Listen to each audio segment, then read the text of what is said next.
اور دیکھیے کوئی جہاز بھی لینا ہے اور آپ نے جو مناسب قسم کا جہاز لے لیتے ہیں تو اس میں کوئی حرج بھی نہیں ہے، لیکن مسئلہ یہ ہے کہ آپ نے ایک لگزوریس جہاز 11 ارب روپے کا جہاز دیا ہے، جو کہ فرینکلی جو عرب رولرز ہیں جو پیٹرول ڈالر سے رچ ہیں وہ لوگ استعمال کرتے ہیں. تو آپ کچھ تو خیال کریں ایک ایسے وقت میں جب مطلب فواد چوہدری صاحب کمپیریزن ہم یہاں پر یہ دیکھ رہے ہیں کہ پوری پی آئی اے پرائیویٹائز ہو گئی اور اس میں ایکچولی جو پی آئی اے کو پیسے ملے وہ 10 ارب 11 ارب تھے، اور آپ نے اتنے میں ایک طیارہ خرید لی جو کہ محض 17 سیٹر ہے، مطلب 19 سیٹر ہے، 2 سیٹیں نکال کے وہ 17 سیٹرز ہے. تو اگر حکومت چلا سکتی تھی، اگر ایئر پنجاب کا پلان تھا ہی تو پی آئی اے لے لیتے، پی آئی اے چلا لیتے. جتنی سیٹیں مسلم لیگ نون نے الیکشن میں جیتی ہیں انہوں نے سوچا کہ اتنی ہی سیٹوں کا جہاز لے لیں تاکہ ان 17 لوگوں کو تو کم از کم ٹریول اویلیبل رہے جو کہ فارم 47 کے بغیر جیتے ہیں. تو میرا خیال ہے یہ بھی ان کے مد نظر یہ جو کرائیٹیریا ہے وہ رہا ہوگا. لیکن فی الحال تو دیکھیے آئی ایم ایف کی رپورٹ آئی کل ہی جس میں آپ کو بتایا گیا کہ پاکستان میں غریب آدمی کی جو اس وقت تعداد ہے وہ 22% سے بڑھ کے 28% ہو گئی ہے. آپ کا کل پرسوں ہی جو فورن آپ کی جو آئی ہے فگر فورن انویسٹمنٹ کی وہ صرف $85 ملین کے اوپر ہے. ایک ایسے حالات میں جبکہ پاکستان کی معاشی مشکلات انتہائی زیادہ ہیں، آپ کے پاس جو اپنا پیسہ ہے وہ نہیں ہے اور آپ اس طرح کی ایک علل تللوں میں پیسے لگائیں گے تو اس سے ایک ظاہر ہوتا ہے کہ ایک بہت نان سیریسنس ہے گورنمنٹ میں.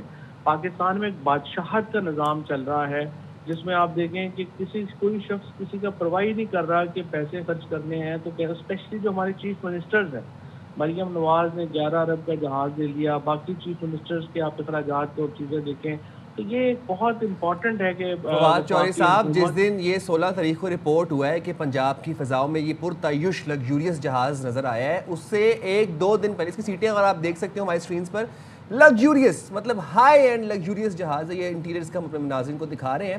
اچھا جس دن یہ نظر آیا پنجاب کی فضاؤں میں اس سے 1-2 دن پہلے پنجاب کے عوام پہ پیٹرول بم گرایا گیا، بلکہ پورے پاکستان کے عوام پہ گرایا گیا. 5 روپے پر لیٹر اضافہ کیا گیا.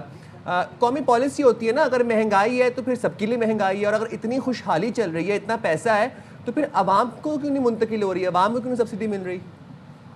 اگر آپ دیکھیں کہ اگر وہ یہ جہاز نہ لیتی اور وہ رمضان پیکیج جو تھا اس کو 12,500 روپے پہ چلا جاتا. بٹ نن دا لیس سوال یہ ہے کہ آپ جہاز اس وقت لیتے ہیں، جیسا ابھی آپ لوگوں نے بالکل صحیح بات انالائز کیا ہے، کہ جب آپ کی آمدنی زیادہ ہو، آپ لگژری کر رہی ہیں آن دا ٹیکس پیئر منی. ان کا حالت ان کی یہ ہے کہ انہوں نے جو اپنے گھر کی دیوار ہے جو جاتی عمرہ کی وہ بھی گورنمنٹ کے پیسوں سے بنوائی ہے. اور یہ حالت اس وقت ان کی یہ ہے کہ یہ پاکستان کے جو ٹیکس پیئر کا پیسہ ہے اس کو وراثت کا مال سمجھ کے خرچ کرتے ہیں. تو دیٹس اے ریئلی کی پرابلم ود پنجاب. اس وقت پنجاب کے جو کسان کی حالت ہے، آپ دیکھیں گندم کے کرائسس جو انہوں نے پیدا کیا اپنے امکانہ فیصلوں سے، اس کے نتیجے میں پاکستان کی پنجاب کا فارمر جو ہے اس کی معاشی حالت تباہ و برباد ہو گئی. ہماری مڈل کلاس میں کیونکہ بڑی سمپل بات ہے نا، اگر آپ فگرز دیکھیں تو پچھلے 4 سالوں میں 220% آپ کا سینسٹیو پرائس انڈیکس اوپر گیا، یعنی ضروری اشیاء کی جو خریداری ہے وہ 220% مہنگی ہوئی ہے. آمدنی آپ کی طریقے 2018 کے لیول کے اوپر، تو ایک بہت کرائسس ہے. ایک سوال ذرا سا میں یہ بھی پوچھ رہا ہوں، جب انہوں نے ایئر پنجاب کی بات ہی کی تو ایئر پنجاب ابھی تک صرف آن پیپرز ہے، لیکن آپ ذرا ہمیں آگاہ کیجیے گا کہ کوئی انتظامی ڈھانچہ نہیں ہے. ظاہر ہے فلیٹ ابھی ہم دیکھ رہے ہیں، اگر فلیٹ میں پہلا ہی جہاز یہ ہے تو کیا بغیر رجسٹریشن کے، بغیر تمام تر مراحل پروسیس طے کرنے کے جہاز اس طرح لیا جا سکتا ہے اور پھر کہا جا سکتا ہے جی ایئر پنجاب کا ہی جہاز ہے؟ نہیں دیکھیے، میں نے جس طرح آپ کو عرض کیا کہ وفاقی حکومت کی اس وقت پالیسی یہ ہے کہ گورنمنٹس کاروبار نہیں کریں گی. تو جب وفاقی حکومت پی آئی اے بیچ رہی ہے تو آپ خود ہی حکومت ایک نئی ایئر لائن کیسے بنا سکتی ہے؟ یا آپ فیصلہ کریں گے کہ حکومت بنائے گی یا فیصلہ کریں گے کہ حکومت نہیں بنائے گی. اور آپ نے جس طرح دیکھا آپ 10 ارب روپے کی پی آئی اے بیچ کے 11 ارب کا ایک جہاز لے لیں تو اس کا کوئی لاجک عقل تو بتائے نا کہ کیسے نئی ایئر لائن ہوگی. اور سیکنڈ یہ ہے کہ نئی ایئر لائن ہر ایک کو پتا ہے کوئی ایگزسٹ نہیں کرتی، نہ ہی یہ بننی ہے. یہ تو صرف ایک ٹھکوسلا ہے جس کو انہوں نے خواہ مخواہ ایسے ہی اپنا مذاق اڑوانے کے لیے اس طرح کی ایک بات کر دی. ورنہ تو ظاہر ہے کہ نہ تو نئی ایئر لائن بن رہی ہے نہ ہی پاکستان میں اس وقت حکومت جو ہے ایئر لائن چلانے کی پوزیشن میں یہ جہاز اڑے بھی نہ تو اس کی اگر یہ کھڑا ہی رہے تو اس میں بھی لاکھوں روپے خرچ ہوتے ہیں، اس کی مینٹیننس پہ بھی لاکھوں روپے خرچ ہوتا ہے. جی اس کی جو مینٹیننس ہے اس کے اوپر $2.5 ملین جو ہے وہ آپ کو کم از کم چاہیے سال کے، یعنی کہ 45 کروڑ روپیہ جو ہے وہ آپ کا سال میں لگے گا اس کو صرف کچھ بغیر چلائے کھڑا کرنے میں.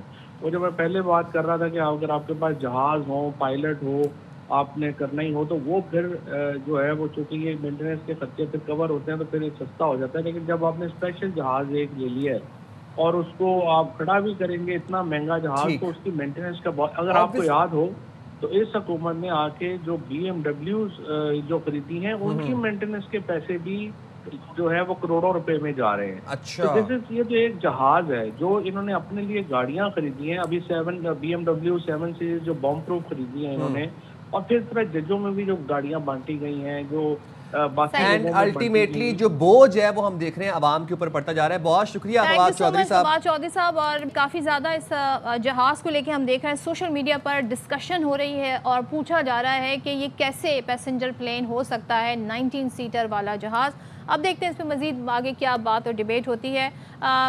ہم آگے بڑھتے ہیں اور بات کرتے ہیں جناب سندھ کے سیاسی موسم کی بات کر لیتے ہیں. سیاسی موسم ہم شام رمضان میں آپ کو پتا ہے کہ سندھ کا سیاسی موسم ڈسکس کرتے رہتے ہیں. پارا کبھی اوپر جاتا ہے کبھی نیچے آتا ہے. جناب ایک بار پھر سے یہ کہا جا رہا ہے جی کہ گورنر سندھ جو ہے ان کی تبدیلی کا جو ہے معاملہ سامنے آ رہا ہے. بار بار بات ہوتی ہے گورنر صاحب اب یہ پیپلز پارٹی ہی کافی زیادہ اس بات کا اظہار کہ سعید غنی صاحب ہیں وہ کہتے ہیں گورنر ہاؤس کا جو استعمال ہے وہ صرف سندھ نہیں وفاق کے لیے بھی خطرناک ہے. بڑا انہوں نے جو امپورٹنٹ دیا ہے، بڑا جو اسٹیٹمنٹ دیا ہے بڑا امپورٹنٹ ہے یہ. اب یہ کہتے ہیں ماضی میں خون ریزی کرانے والے عناصر پھر تیز ہو گئے ہیں اور گورنر ہاؤس میں بیٹھ کر بعض وفاقی وزیروں نے لوگوں کو اکسانے کی کوشش کی. وہ کہتے ہیں وزیر اعظم وعدے کے مطابق اپنا یا پیپلز پارٹی کا گورنر لگائیں. یہ بات ہم مطلب یہ بات سب کو پتہ ہے کہ 2-2 کا فارمولا تھا پیپلز پارٹی اور نون لیگ کے درمیان. وزیر اطلاعات سندھ شرجیل میمن یہ کہتے ہیں کہ گورنر ہاؤس تعصب نما تقریروں کے لیے نہیں ہوتے. گورنر ہاؤس میں جو تقریب ہوئی اس میں تعصب کی انتہا ہوئی. سندھ ایک تھا، ایک ہے اور ایک رہے گا.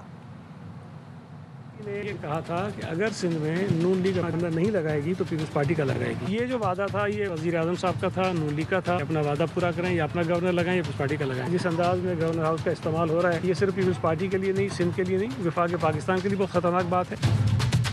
یہ شہر پہلے بھی بہت ساری دینی ادارے یہ اس چیز کے لیے نہیں ہے، یہ اس چیز کے لیے نہیں ہے کہ آپ وہاں پہ بیٹھ کر تعصب نما تقریبات کریں. وہ جو تقریب ہوئی ہے وہ اس صوبے کے خلاف تقریب ہوئی ہے، وہ وفاق کے خلاف تقریب ہوئی ہے. دوسری جانب وزیر اعلیٰ سندھ مراد علی شاہ آج خطاب کر رہے تھے. انہوں نے جی سندھ کی تقسیم کے مطالبے کو مسترد کر دیا اور کہتے ہیں مہم چلانے والوں کو پاکستان دشمن بھی انہوں نے قرار دے دیا. سن لیتے ہیں کیا کہہ رہے ہیں. ساتھ ہی ساتھ جناب آپ کو یہ بتا دیں کہ گورنر سندھ کامران ٹیسوری کا کہتے ہیں وہ یہ کہتے ہیں کہ کبھی تقسیم کی بات نہیں کی، اختیارات کی تقسیم چاہتے ہیں، کسی بات کا جواب نہیں دینا چاہتا. میرا جواب میرا کام ہے. گورنر سندھ کامران ٹیسوری نے رد عمل بھی اپنا دے دیا. انہوں نے کہا گورنر ہاؤس میں قومیت نہیں پوچھی جاتی.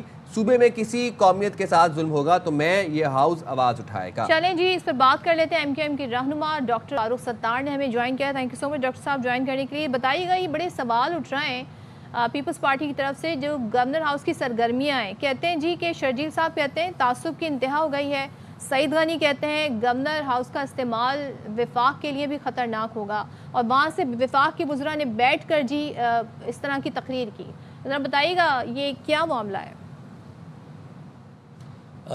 گزشتہ 18 سالوں کا جبر ہے نا، اور جس طرح بالعموم پورے سندھ کو، سندھ کے غریب اور بے بس ہاریوں کو، کسانوں کو، میری بہن بیٹیوں، میرے بھائیوں بیٹوں کو، اور پھر خاص طور پہ کراچی سندھ کے شہروں میں رہنے والے جو نوجوانوں کے ساتھ جو روزگار کو لے کر، ان کے ڈومیسائل کو لے کر، یا اس کے علاوہ مطلب یہ کہ آج کراچی کی سڑکوں کا حال دیکھ لیں، یہاں نکاسی آپ کو دیکھ لیں، یہاں پانی کے مسائل دیکھ لیں. K4 14 سال تک اگر پیپلز پارٹی اس کے اوپر بیٹھی رہی تو دیکھیں اگر 18 سالوں سے آپ ایک بدترین اور کرپٹ ترین حکمرانی، بے حسی، ٹھٹائی، ہٹ درمی کی بنیاد پر کر رہے ہیں تو کسی نہ کسی کو تو کراچی، سندھ اور پاکستان کے مستقبل کی فکر کرنی تھی نا. کراچی کے مستقبل کی فکر دراصل پاکستان کے مستقبل کی فکر ہے، سندھ کے مستقبل کی فکر ہے. اگر 18 سال سے جو یہ سفوکیشن تھی، گھٹن تھی، اگر اس میں گورنر سندھ نے یہ اقدام کیا کہ انہوں نے کراچی کے مستقبل کی فکر کی، تو مجھے بتائیں کہ کیا پاکستان کا مستقبل کراچی کے مستقبل سے علیحدہ ہے؟ آج کیا وزیر سندھ کا اعلیٰ نے مستقبل کراچی؟ وزیر اعلیٰ نے فلور آف دا ہاؤس دو کہہ دیا سندھ کی تقسیم نہیں ہوگی. That's a clear message. دیکھیں اب یہ دیکھیں میرا کہنے کا مقصد یہی ہے کہ اگر وہاں یہ تقریب ہوئی جس میں ایک کانفرنس ہوئی جس میں زندگی کے مختلف شعبوں سے آنے والے لوگوں نے اپنی رائے کا اظہار کیا، ہو سکتا ہے ان میں سے چند ایک نے اپنی حد سے تجاوز بھی کیا ہو، لیکن گورنر سندھ کے جو بھی بیانات ہیں وہ مکمل طور پر کثیر الجہتی، کثیر اللسانی، کثیر المذاہب، کثیر المسالک، تمام جو زندگی کے مختلف انسانی جو طبقے ان کو ایک ساتھ لے کر چلنے والی ایک یونٹی ان ڈائیورسٹی کا میسج ہمیشہ گورنر صاحب نے دیا ہے اپنے اسٹیج سے. میرے خیال میں یہ اصل میں تپش محسوس ہوئی ہے گورنر صاحب کے اقدام سے. لیکن فاروق ستار صاحب ایک ہی بات بار بار ہو چکی ہے، پورا سال ہوتی ہے، اس دفعہ پھر ہوئی ہے. سعید غنی صاحب نے ریپیٹ کیا، انہوں نے کہا وزیر اعظم وعدے کے مطابق اپنا یا پھر پیپلز پارٹی کے گورنر لگائیں. ایسا کوئی معاہدہ، کوئی فارمولا ایم کیو ایم کے علم میں ہے؟ دیکھیں جتنا پیپلز پارٹی اگر کوئی ایسا معاہدہ ہے جو ہمارے سامنے نہیں لایا گیا، جو پیپلز پارٹی اور پی ایم ایل این کے درمیان ہے، تو یہ پہلی مرتبہ میں دیکھ رہا ہوں کسی اور پارٹی کا، اپنے صوبے کی کسی پارٹی کا گورنر قبول نہیں ہے. کیونکہ جو کالونی بنایا ہوا ہے کراچی کو، سندھ کے شہروں کو، یہاں پر جو زمینوں پر قبضے ہو رہے ہیں، جو یہاں دھاندلا کر کے زبردستی اپنا میئر بٹھایا ہے، 50 سیٹیں جو اربن کراچی کی کم کر کے ایم کیو ایم کے اس سیٹوں کو مار کے ایم کیو ایم کو مجبور کر کے جو الیکشن کرا کے جو زبردستی اپنا میئر بٹھا کے یہ سمجھتے ہیں کہ کراچی ان کی کالونی بن گئی، ان کا قبضہ ہو گیا. میک نو مسٹیک، یہ گل پلازا پر گورنر جو کہ جا کے کھڑا ہوا نا، یہ اصل میں اس کی سزا گورنر کو دی جا رہی ہے. گورنر نے کراچی کی، سندھ کے شہروں کی اور لاڑکانہ، جیکب آباد، کشمور، نواب شاہ، وہاں کے غریبوں کی، مفلوق الحال کسانوں اور ہاریوں کی بات کرنا شروع کی ہے نا، تو اس سے جو ہے وہ آگ لگی ہوئی ہے. اصل مسئلہ یہ ہے 18 سالوں سے میسج جانا چاہیے نا فاروق ستار صاحب. اگر وہاں سے اس طرح کس پر سوال اٹھیں گے تو آپ کا جواب کیا ہے؟ پھر شرجیل صاحب جو سوالات اٹھا رہے ہیں، جو وزیر اعلیٰ جو بات کر رہے ہیں، دیکھیں شرجیل صاحب کو تو، وزیر اعلیٰ کو تو وہ جواب دینے جو گل پلازا کے ضمن میں ہم نے اٹھائے ہیں کہ آگ لگی تھی تو بھائی بجھائی کیوں نہیں، اس کی دیواریں توڑی کیوں نہیں گئی، پروونشل ڈیزاسٹر مینجمنٹ اتھارٹی کہاں تھا، فورنسک لیب 6 سالوں سے بن رہی ہے، نہ اس میں ایکوپمنٹ ہے، نہ سیمپل کلیکشن ہے، نہ اس کی مین پاور کو ٹرین کیا گیا ہے. تمہیں 18 سالوں کا تمہیں جواب دینا ہے. گورنر کی سیریمونیل پوسٹ ہے، یکجہتی کے لیے، وفاق کی علامت کے لیے ریاست، تو کیا وفاق اور ریاست بے خبر رہیں گے اگر کراچی میں جو ظلم ہوتا رہے گا؟ جو 14 سال تک آپ بیٹھے رہے K4 کے اوپر، آپ نے عمارتیں بنائی، گاڑیاں خریدی، دفاتر بنائے، لیکن کوئی کنڈیوٹ نہیں، کوئی کینال نہیں، کوئی لائن نہیں، کوئی پمپنگ اسٹیشن نہیں، کوئی جو ہے وہ آپ نے پانی کا کوئی اس منصوبے پر کام نہیں کیا. یہ تو وابڈا کو جب ہم نے دیا PDM1 میں، اب 75% کمپلیٹ ہوا انشاءاللہ. PMLN اور MKM اس سال کے آخر میں 26 کروڑ گیلن یومیہ اضافی پانی کراچی کو دینے جا رہی ہے. ابھی تو آپ دیکھیں ہم ایک ایک کر کے کرتا سے ابھی اس وائٹ پیپر، ارے بھائی آزاد کشمیر میں تو 10,000 لوگ آ کر بیٹھے تھے نا، انشاءاللہ کراچی میں 10 لاکھ لوگ سڑکوں پر آئیں گے. عید کے بعد اس کی موبلائزیشن شروع ہوگی. لوگ تیزی سے مایوسی سے نکل کر امید کی طرف آ رہے ہیں. MKM کے ساتھ جو ہے وہ چلیں ٹھیک ہے. فاروق ستار صاحب آپ کا موقف آ گیا. Thank you so much. Doctor Farooq Sattar صاحب اس حوالے سے بات کر رہے تھے جی. انہوں نے تھوڑی اس کی وضاحت بھی کی ہے اور اپنا پوائنٹ آف ویو بھی انہوں نے ساتھ میں ایک اپ ڈیٹ یا پھر ایک سٹوری آپ کے ساتھ شیئر کر لیتے ہیں. اینکر شفاعت علی آپ سب جانتے ہیں، خوب واقف بھی ہیں ان سے، معروف اینکر ہیں. ان کو 27 اکتوبر کو ایک چالان ریسیو ہوا جو کہ 3 ماہ 25 دن بعد آج ان کو موصول ہوا ہے. نذیر شاہ ہمارے ساتھ موجود ہیں لائن پہ، ہمیں اس حوالے سے تفصیلات سے آگاہ کریں گے. نذیر، یہ تو اور کتنے لوگ ہوں گے شفاعت جیسے؟ دیکھیں، ٹریفک پولیس اور پاکستان پوسٹ میں ای چلان کا معاہدہ ہوا تھا اور پاکستان پوسٹ کی رفتار نے معروف جو آرٹسٹ شفاعت علی ان کو پھنسا دیا ہے. شفاعت علی کو 27 اکتوبر کا جو چالان ہے وہ 3 ماہ 25 روز کے بعد موصول ہوا ہے. یعنی کہ آپ یہ دیکھیں کہ 27 اکتوبر کو ای چالان کا آغاز ہوا تھا اور 23 ستمبر 2025 کو ٹریفک پولیس اور پاکستان پوسٹ کے درمیان سینٹرل پولیس آفس سے ایک معاہدہ ہوا تھا جس کے تحت شہریوں کو فیس لیس ای چالان گھروں پر موصول ہونے تھے اور وقت پر موصول ہونے تھے. لیکن جس طرح یہ تو ایک سیلیبریٹی ہے ان کی یہ چیز سامنے آ گئی, اس طرح اب سینکڑوں ہزاروں کی تعداد سے ایسے شہری ہوں گے کہ آپ کو 14 دن کا وقت دیا جاتا ہے چالان بھرنے کے لیے. اگر آپ اس میں تاخیر کرتے ہیں تو 3 مہینے بعد آپ کا لائسنس کینسل ہو جاتا ہے اور 6 مہینے بعد آپ کا شناختی کارڈ بلاک ہو جاتا ہے. تو اسی طرح آپ یہ سوچیں 4 مہینے بعد آج کی تاریخ اس چالان کے اوپر موجود ہے. 4 مہینے بعد یہ چالان جاری ہوا ہے. تھینک یو سو مچ نذیر شاہ, ہمیں بتا رہے تھے. اور بھائی اس پہ تو اب ظاہر مزید پینلٹی لگ گئی ہوگی اور چارجز مزید بڑھ گئے ہوں گے. دوسرے یہ چالان جس روز ہوتا ہے اسی روز آنا ہوتا ہے نا. 4 مہینے کیا کر رہا تھا, اس روز نہ بھی آئے تو آپ کو 2-3 دن تک موصول ہو جائے, بٹ 4 مہینے بعد آپ کو چالان آ رہا ہے. مطلب اب جائے گی چھوٹی سی بات میں بریک لے لیتے ہیں اس کے. بریک کے بعد ہی اس پر آتے ہیں.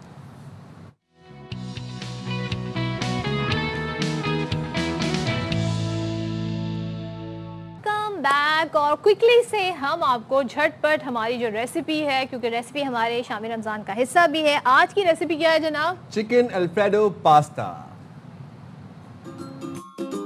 آج کی ہماری ریسیپی ہے چکن الفریڈو پاستا. سب سے پہلے ایک پین میں پانی بوائل کر لیں, پھر اس میں پینی پاستا ڈالیں اور نمک ڈال کر اچھی طرح ابال لیں.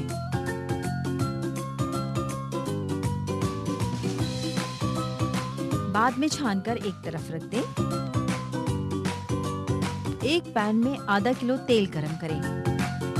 تیل میں سیبروسو زیسٹی فلے ڈال کر سنہری ہونے تک فرائی کریں.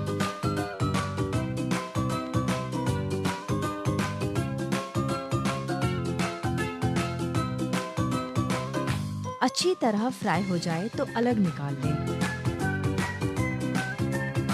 اب پین میں 2 کھانے کے چمچے بٹر ڈالیں. 1 چمچہ کٹا ہوا لہسن شامل کریں اور ہلکا براؤن ہونے تک فرائی کریں. پھر اس میں آدھا کپ مشروم ڈال کر 1 منٹ تک پکائیں. اب اس میں 1 کپ دودھ شامل کریں. 1 چمچ کالی مرچ, آدھا چمچ نمک, آدھا چمچ چکن پاؤڈر, آدھا چمچ اوریگانو اور آدھا چمچ گارلک پاؤڈر ڈالیں. بھائی اسے کہتے ہیں جھٹ پٹ ریسیپی. اب آپ جب یہ جھٹ پٹ بنا لیں گے الفریڈو پاستا اور کھا لیں گے, اس کے بعد آپ کو ضرورت پڑے گی ایکسرسائز کی. تو وہ بھی ہم آپ کو بتا دیتے ہیں کہ ایکسرسائز آپ نے کس وقت کرنی ہے. روزے سے پہلے کر سکتے ہیں, روزے کے بعد کر سکتے ہیں, رمضان میں کیا روٹین ہونی چاہیے. تو ہمارے پاس موجود ہے ہمارے ساتھ رضوان نور, دا ون اینڈ اونلی, آپ کو بیسٹ ایکسرسائزز بتائیں گے. رضوان کیسے آپ؟ میں ٹھیک, آپ ٹھیک ہیں؟ اچھا, you are too good, it looks it shows. اچھا رضوان مجھے بتائیں کہ ایکسرسائز کی ٹائمنگ کیا ہونی چاہیے, اور اگر آپ نے افطار سے پہلے ایکسرسائز کرنی ہے تو وہ کیا ہونا چاہیے؟ ٹھیک ہے, بیسکلی سب سے پہلے تو جو نارمل ڈیز میں آپ لوگ کرتے ہیں ورک آؤٹ, اس سے تھوڑا سا لائٹ کریں. نارملی اگر آپ 1 گھنٹہ کرتے ہیں تو 45 منٹ پہ لے کر آئیں. انٹینسٹی جو آپ کی 100% ہوتی ہے اس کو 75 پہ لے کر آئیں. خاص طور پہ وہ لوگ جو کہ اس وقت افطار میں, جیسے ابھی ہم لوگ الفریڈو پاستا دیکھ رہے تھے, اس وقت ہمیں روزہ بھی لگ رہا تھا ساتھ ساتھ, تو اس کے لیے آف کورس میں ہمیشہ ریکمینڈ کرتا ہوں جتنے بھی لوگ ہیں جن کو ویٹ لاس کرنا ہے, تو اس وقت ان کے لیے بیسٹ ٹائم ہوتا ہے اگر افطار سے پہلے اگر انرجی ہے تو آپ بالکل کر سکتے ہیں. فیٹ جلدی برن ہوگا. یس, بیکاز آپ کا اس وقت جو ہے آپ کا فیٹ جو ہے as a energy source use ہو رہا ہوتا ہے. تو آج میں آپ کو بتانے والا ہوں کوئی بیسٹ ورک آؤٹ جو کہ آپ افطار سے پہلے کر سکتے ہیں for the weight loss. 100 rep work out. Wow, 100 reps work out. Let's start. And افطار سے کتنا پہلے؟ افطار سے پہلے جب بھی آپ پکوڑے بنانے سے پہلے کھڑے ہو جائیں, یا افطار کے بعد اگر آپ نے پکوڑے جلدی بنا لیے تو آپ نے بولا چلو یار 10 منٹ میں آپ کی یہ ورک آؤٹ ختم ہو جائے گی. تو 100 ریپ ورک بہت ایزی. اس میں سب سے پہلے آپ 10 جمپنگ جیکس کریں گے, صرف 10 ریپ. یہ 10 ریپ ہو گئے. اس کے بعد آپ 10 ریپ کراس کرنچز. ٹھیک ہے, یہ ہمارے ہو گئے 20. اس کے بعد آپ کریں گے ہم اس میں look at this, go tape and down, tape and down. یہ بھی آپ کے 10 ریپ ہو گئے. 10 ریپ کے بعد do some lower body, look at this, 10 reps. Wow, ٹھیک ہے. تو یہ آپ کے ہو گئے 40 ریپس. اس کے فوراً بعد ہم تھوڑی سی ایپس کو ایڈ کرتے ہیں تاکہ ساتھ ساتھ جو آپ پکوڑے کھائیں تو اس وقت آپ کا جو پیٹ نکل رہا ہے انتہائی ضروری ہے ایکسرسائز.